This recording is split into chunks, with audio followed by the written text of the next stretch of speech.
वाक़या हज़रत मौलाना रूम रहमतुल्लाह ताला अलैह अपनी मसनवी मौलाना रूम में इरशाद फरमाते हैं कि एक शख्स ने एक कीमती जवाहर यानी पत्थर वो पा गया, कहीं पर पा गया। अब उसकी समझ में नहीं आता था कि इसको क्या करें। वो गया जौहरी की दुकान पर। जब वो जवाहर जो है उसके यहाँ देखा तो उसने उसको खंगाला, उसको महसूस किया कि ये कैसा है। जब उसने देखा उस जवाहर को तो उस जवाहर ने कहा अगर पूरी बाजार दे दी जाए तब भी इसका हक अदा नहीं होगा, इतना कीमती बेशकीमती ये पत्थर है। तो उसने कहा कि चले जाइए एक बादशाह के पास, क्योंकि बादशाह के बहुत दौलत होती है, बादशाह के पास चले जाइए। बादशाह के पास जब गया तो बादशाह ने अपने वजीर को बुलाया और बुलाकर कहा कि देखिए ये पत्थर कैसा है। उन्होंने उसको खंगालना शुरू किया, उसको महसूस किया कि ये पत्थर कैसा है। जब वो पत्थर का मुशाहिदा किया तो पत्थर को जब देखकर उन्होंने कहा कि ये पत्थर ऐसा है कि अगर पूरी सल्तनत दे दी जाए तब भी इसका हक अदा नहीं होगा, इतना बेशकीमती ये पत्थर है।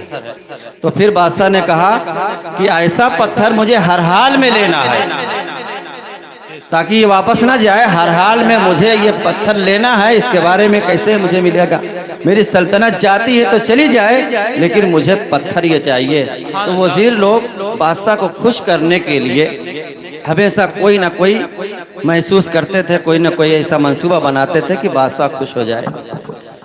उस वजीर ने कहा उस पत्थर वाले से, उस हीरे वाले से कि सुबह से लेकर शाम तक, सुबह से लेकर शाम तक आप सुबह में आइए, शाम तक जितनी भी चीज आप इस दरबार से चाहें लेके जाते हैं चले जाएं, सारे दरवाजे आपके लिए खोल दिया जाएगा। लेकिन जैसे ही सुबह सादिक से लेकर गुरूब आफ्ताब तक, अगर गुरूब आफ्ताब हुआ तो टाइम आपका खत्म हो गया, आप नहीं ले सकते। वो रात के सन्नाटे में बेचैनी का आलम था। पत्थर तो दे दिया, हीरा उसे दे दिया, देने के बाद अपने घर गया कि घर से मैं जब लौट कर आऊंगा तो जाहिर सी बात है मुझे सारी चीज का इकट्ठा करना है, और इकट्ठा करने के बाद मुझे सब चीज हासिल करना है। सबसे पहले वो गया, उस वजीर ने क्या किया था कि सबसे पहले दरवाजे पर बेशकीमती कपड़े को लटका दिया।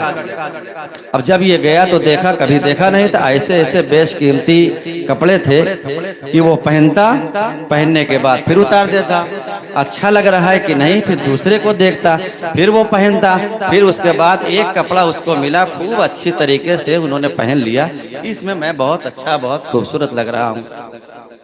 फिर उसके बाद 1 घंटा इसमें निकल गया, क्योंकि सुबह सादिक से हो गया था।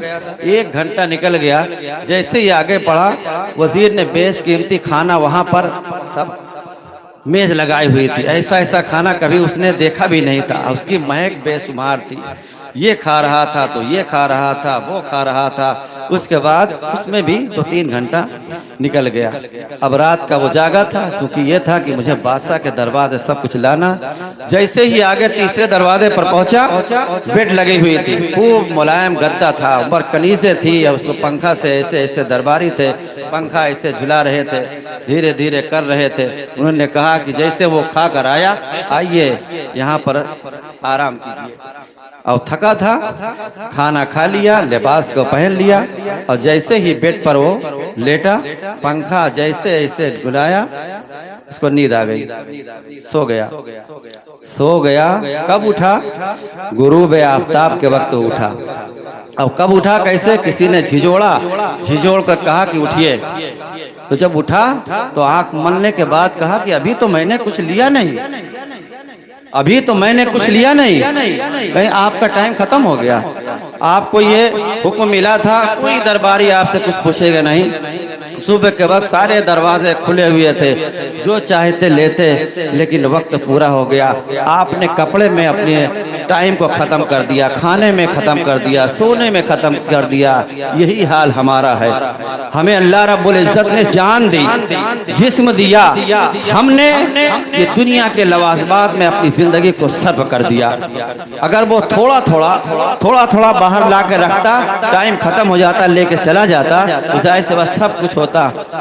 हमारा यही आलम है, हमने थोड़ा नहीं लिया, हमने दुरूद की कसरत नहीं की, हमने तिलावत नहीं की, नमाजों को तर्क किया, नमाज अदा करते, रोज़े रखते, गरीबों की मदद करते। धीरे धीरे जब हम कब्र में जाते तो जाहिर सी बात है हमें आसानियाँ पैदा होती, लेकिन हम सब कुछ खत्म हो गया। ऐसे ही ज़िंदगी हमारी ख़त्म हो रही है, धीरे धीरे हम महसूस नहीं कर रहे हैं।